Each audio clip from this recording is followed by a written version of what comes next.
up, my 11 YouTube friends? Standing next to this 93 750 Storm. The thing is absolutely immaculate. Gorgeous, sitting out here in the sun. It's got the metal flake in it. Hanging out here with Shawn Brown, checking out his collection of triples. He's got a few twins around here too. But every once in a while I like to venture out of my own shop, my own garage, and go out and visit somebody else's shop or garage and see what the hell they got going on. And what he's building here is absolutely enough to drool over. It is unbelievable. You could walk through here with a bowl of chili and spill it all over any sled he's got in this garage, scrape it all back in your bowl and continue eating, because it's going to be just as clean as it was when it was in the bowl. His nut and bolt restorations are absolutely top notch. He doesn't miss a thing on these things. He always says, well, I started off just to clean it up. Well, anybody that restores sleds or builds sleds knows it doesn't start off just cleaning it up. You can't leave anything unturned. All of a sudden, next thing you know, you got a bare chassis and you're starting all over from scratch again.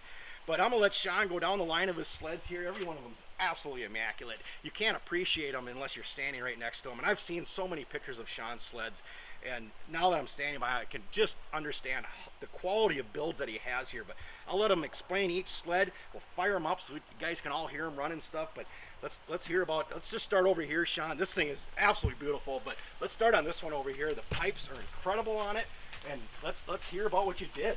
All right, so this is a 94 XCR 600. Anybody that's on... I gotta interrupt him. Let's get these things going, guys. Yeah, it's kind of toasty out here. Yeah. Cheers. Cheers, cheers. All right, let's hear all about it. So, yeah, 94 XCR 600. I'm sure a lot of people have seen this if you're part of any of the Facebook groups. Limited build sled. Picked this up, actually got it from a friend of mine we're trading some stuff back and forth. Got this from a buddy, and like he said, it was just going to be a quick cleaner upper. It didn't look like it was that bad. You know, I kind of got it sight unseen, and once I got into it, I realized the tunnel had some issues. You know, I had to weld that up, and the belly pan was, you know, holes and melted and just all sorts of things. But the bones of it were really good, and I knew I could fix some of that stuff. So I had a really cool jump gear tank on it, which it has a bigger fill nozzle. They use these a lot, and you know, the racers use these a lot. So that was kind of a cool little addition. And then I came across some AN pipes, and you know, I really didn't know much about the AN pipes, and the guy didn't know what they were for sure. And you know, sure enough, I thought they're for a 650, but sure enough, they were for a monoblock. They were missing the flanges. Got the flanges right from the man himself at AN, actually. And AN still offers a lot of stuff for these pipes still. He's still building pipes. He's still offering the parts stuff for. And I got to add to Shawn's story here. I mean, this was a full-blown pull down. Every part on here has been powder coated. Up at Race Coatings in Wyoming. Yep. Shawn started using Clint up there at Race Coatings. I suggested, hey, give Clint a try. He was using a different powder coater. I says, but God, he can do everything there. He can do your pipes. He can do your chassis. He can do every little part in different colors. A lot of the guys don't offer all the little separate colors on small pieces, where Clint will offer that kind of stuff on all the little tiny parts. And I mean, let's be honest here, it's incredible looking to see these pipes in the ceramic chrome, and they're just beautiful. It's hard to look at your other ones. I know, exactly. Yep. So yeah, continue. So yeah, like you said, I actually had my other, like my 96, I had that one painted, but that was a lot of prep for me. You know, because, you know, the painter was a great guy, but he really didn't want to prep the thing, and I said, I'll do it, you know, but that was a ton of work to prep it, get it all ready, and he probably still had to do some more prepping, because I'm sure I didn't do a good enough job. But yeah, Clint, he went through and just, you know, blasted the whole thing with the right media so that it didn't get pitted. They just know, and it saves you so much time. Yeah, I mean, because you can work on something else. You know, you can drop off all your parts that have to be worked on the motor, did other things. Didn't have to worry about any of that stuff. Yep. So exactly. So yeah, I mean, it started to kind of spiral out of control a little bit, but you know, when you're doing it, it is what it is. You know, the seat cover is one of those things that's hard to get, and you know me, I kind of like my OEM seat cover. So Shawn Bruce up in Canada, he's helping me out with the same guy that did his, so I'm waiting for that. This is just kind of sitting on here for now, but so that'll be on there. And I do have the correct skinny skis for it that are all getting powder coat. I'm gonna have a really hard time taking these off because they're gorgeous. They're gorgeous on there, and you know, the The shocks. Look at the shock bodies down here too. I mean, it looks like everything's brand new. Like I said, Shawn doesn't miss anything on these things. I think let's fire it up. And you actually had this motor board a little bit too to clean up the cylinders and stuff. Yeah. So this one's 20 over, but it does have. It's all Polaris. There's new crank. Okay. There's all OEM parts inside the motor. Yep. So well, I'd say let's pop this one off. Let's hear it, and then we're gonna move on to the Storm over here.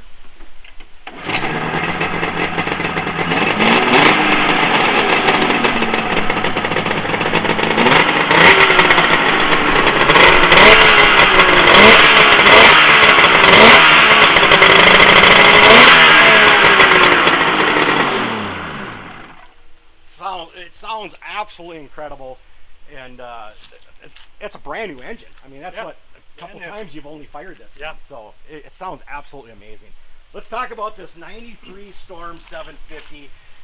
The metal flake in it, I loved when they put the flake in the hoods. They did it for a few years, and it looks so stunning out here in the sun. The sun, we had them in the garage at first, and then we got to pull these things out in the sun so you can see the actual flake and stuff in the hood. And once again, nothing missed on this sled. It's unbelievable. Let's hear about what you did with this one, Shawn. Well, this kind of started with a marketplace find of a 96 Ultra. I was thinking about doing an Ultra.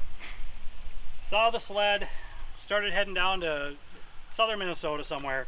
And on my journey, you know, you're always looking. Anybody who's buying these used sleds and wants to restore them and get them running, you're always looking, right? Behind the sheds, in the this, that, whatever. And on the way down, I saw this sled sitting on a trailer under a tree. So I thought, well, shit, I definitely have to stop back and check that guy out. Hopefully he's home. So on the way back, I stopped in there, guy was home, and he basically told me in the last 10 years of this thing sitting there, he's had no fewer than probably 100 people stop in and look at it. Kind of insulted him a lot. He knew what it was kind of worth. And you know, this is pre-COVID times too, and he kind of knew what the water pump would be worth and this and that, right? So we hit it off, and you know, I wasn't trying to embarrass him or embarrass myself or anything, and we came into negotiation and we worked out a deal on it. He helped me load it up in the back of the truck, which was no small feat. No, these Storms are unhook the trailer crazy and get it in heavy. there. Yeah, so it was God. It was a feat to get the thing in there. And I promised him that I'd redo it, and I did, and I sent him the pictures, and he was utterly surprised at what it turned out to be. And sometimes that's everything with a relationship of trying to buy something from a seller, or not wanting to sell but being talked into selling is all what you're going to do with the sled. Yeah. A lot of guys want to just go up and buy it and flip it, or start parting it out. And he didn't want me to part it. That was the thing. Some of these guys don't want them parted out, but they don't have the physical or any way possible to bring it back to a new looking sled. Yep. And when you offer up, say, hey, I'll buy it from you at a fair price, but I'm going to take and redo the whole thing, and I'll send you pictures, or I'll even invite you on a ride. It changes the game big time. And I've actually done that on a couple sleds so far, where true to my word is, I'm going to buy it. This is what I'm going to do to it. It's not going for sale. It's going to stay in my collection.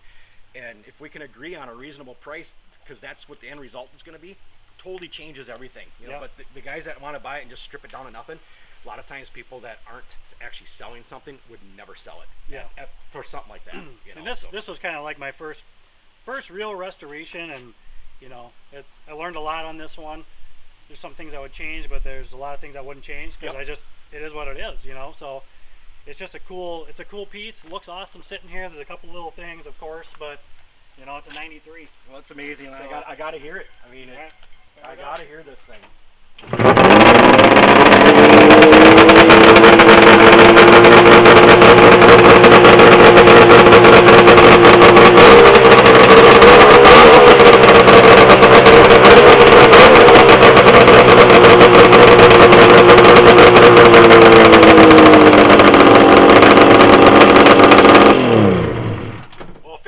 Sounded like a big triple in front of a bar back in the mid-90s.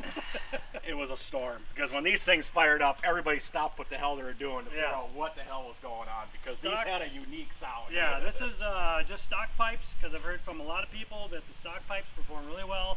Yep, they do. PSIs and some other ones do a good job, but the stock ones perform really well, and it's just a DG can on there that if I do take it somewhere where I'm worried about the sound police, I do have the original one I can pop on there, but that just sounds, sounds awesome. It's got to be, because Yeah. it's from the 90s muscle era, Yeah. and you got to have a cam like It's that cool. on there. Yep. Next one up, this beautiful 600. I actually rode with you on a Big Sandy ride last year with this sled, and That was the first time it had ever been out. yeah, that was your. Yeah, you said I hope it runs okay. I don't know if the jetting's gonna be right, and I'm like, it's a triple. It'll get through the day, you know. And yeah, that was your first time on the sled, and we went back and forth across Big Sandy on it a few times, and In the slush. yeah, there's some slush heaves out there and stuff, but once again, nothing missed on this sled, and it's just it looks brand new. Is what you'd see in the dealership if you ever were to go buy one in the mid 90s, and totally tore down and everything done 100% correct on it. Once again, as Shawn does, and let's hear about it. Well, this one does have a long history. I bought this sled brand spanking new from Hank's Polaris, which doesn't even exist anymore, in Onamia, Minnesota, and I was just a young buck, you know. I saw the sled, and Did anybody catch the beginning of what he just said? He's the original owner of this sled. yeah, go ahead and look it up. Not too many people can say that Yep. 30 years later, that I'm the original owner of this snowmobile, and it looks like this. And Rural Route 1, box 25, I think, or something like way back in the day. Yep. Yeah, continue on, Shawn. So of course they didn't come with the PSI pipes, but being the teenager that I was, and hearing the triples and everything, I wanted to have pipes on it immediately. So I didn't know enough about it, so I had the dealer put the pipes on it right away for me. And I don't even have the stock exhaust for it. They kept the stock exhaust, so it's, you know, looking back, I wish I'd have said, hey, I want the exhaust. And that was very common for a lot of the dealers, putting the pipes and everything. Yeah. At Chopper City, you can go in there and buy a brand new sled, pick it up a week later, and have all the mods done to it. They'd put the pipes on, the heads on, they'd stud it for you, they'd do everything. You just went and picked up a complete, ready-to-ride sled then. Yeah. It was brand new. So that's kind of what I did, and I mean, notoriously these motors were bad for crank bearings and this and that in '96. I've heard a lot of different reasons why or whatever, so I didn't have that motor anymore anyway. I had a different 94 XLT motor, actually. Yep. So I wanted to put something more reliable in it, so I put it's a 97 or a 98 with the fourth oiler on it, fourth oiler pump with the PTO oiler. I put that in here. Again, it's all OEM Polaris parts. It's bored out. I think this is 20 over. So I did that because I want it to be a little bit more, you know, a little bit more reliable out on the trail, whatever. So, but yeah, it's been with me forever, and this one just means a little bit more to me. And had the had the hood redone. Jordan Richards did the decals. Got a seat from Jason Ward, some ski skins from Shawn Bruce. I mean. The community for redoing these sleds is great. You know, it's just everybody wants to see everybody, you know, succeed. And if you notice up front here, there's actually a little skinny purple skid plate on there. And we had talked about those skid plates on one of the forums. I said, man, if I'd ever find one of those, I'd put it on there, because in the '96 brochure, that was in there, but you never see them. Well, lo and behold, all of a sudden somebody had some of these for sale, so I bought them, and immediately I switched out the wide purple for the skinny one, because that's what it was in the brochure. It was for an extra 10, 1995 XCR 440 chassis, because that's what was in the picture, but I put it on here because that's what it had. So other than a couple of mods like the pipes and this decal, it's pretty much what you would have seen in the showroom in 1996. Shawn doesn't miss anything. I mean, like I said, his attention to detail is just unbelievable. He just doesn't miss a thing, and I gotta hear the thing run. I mean, it's incredible. Sounds a little different than that one.